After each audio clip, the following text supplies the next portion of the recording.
வாழ்க வையகம், வாழ்க வையகம், வாழ்க வளமுடன். குரு வாழ்க, குருவே துணை.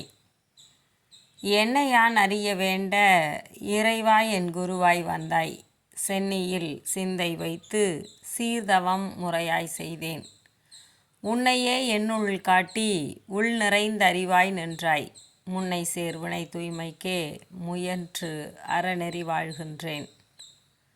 அன்பர்கள் அனைவருக்கும் எனது வணக்கங்களும் வாழ்த்துக்களும்.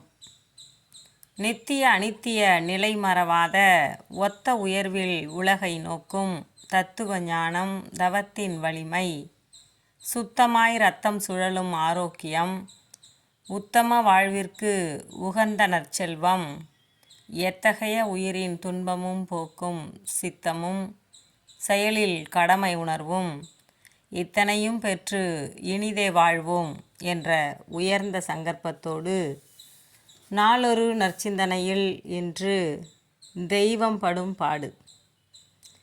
இறை வழிபாட்டின் மதிப்புணர்ந்த முதற் காலத்தில் ஆன்மீக துறையில் சிந்தனை செலுத்திய மகான்கள் அகத்தவத்தின் மூலம் மெய்ப்பொருள் கண்டார்கள்.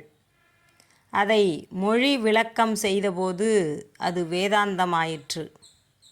அக்காலத்தில் அறிவில் போதிய வளர்ச்சி பெறாத மக்களுக்கு பக்தி வழி போதனை தொடங்கியது.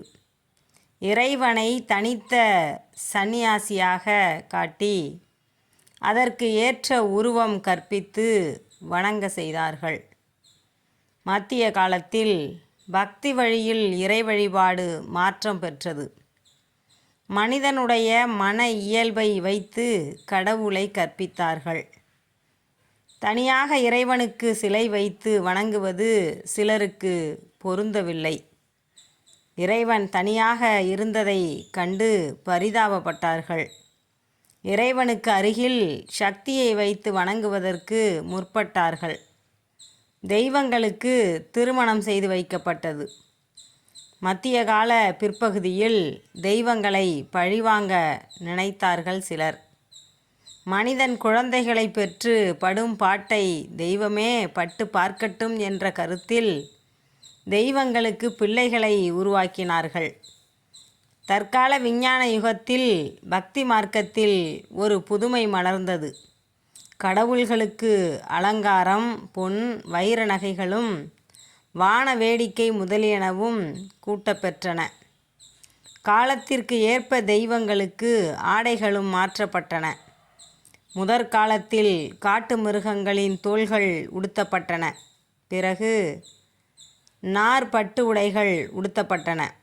இக்காலத்தில் நைலான் துணிகள் அணியப்பட்டு வருகின்றன. மனிதனை படைத்த கடவுள் மனிதனுக்கு அறிவாற்றலை அளித்தது. அறிவில் திசை மாறிய மனிதன் தெய்வத்தையே அல்லலுக்கு உள்ளாக்கிவிட்டான். தெய்வமே தானாகவும் உள்ளது என்ற உண்மையை பெரும்பாலோர் உணரும் வரையில் மனிதன் படும் பாடெல்லாம் தெய்வம் படுவதாக காட்டும் நகைச்சுவை நிகழ்ச்சிகள் நடந்து கொண்டிருக்கும். வாழ்க வளமுடன். நீங்களும் உங்கள் அன்பு குடும்பமும் உடல் நலம், நீள் ஆயுள், நிறை செல்வம், உயர்ப்புகழ், மெய் ஞானம் ஓங்கி வாழ்க வளமுடன் என வாழ்த்தி மகிழ்கிறேன்.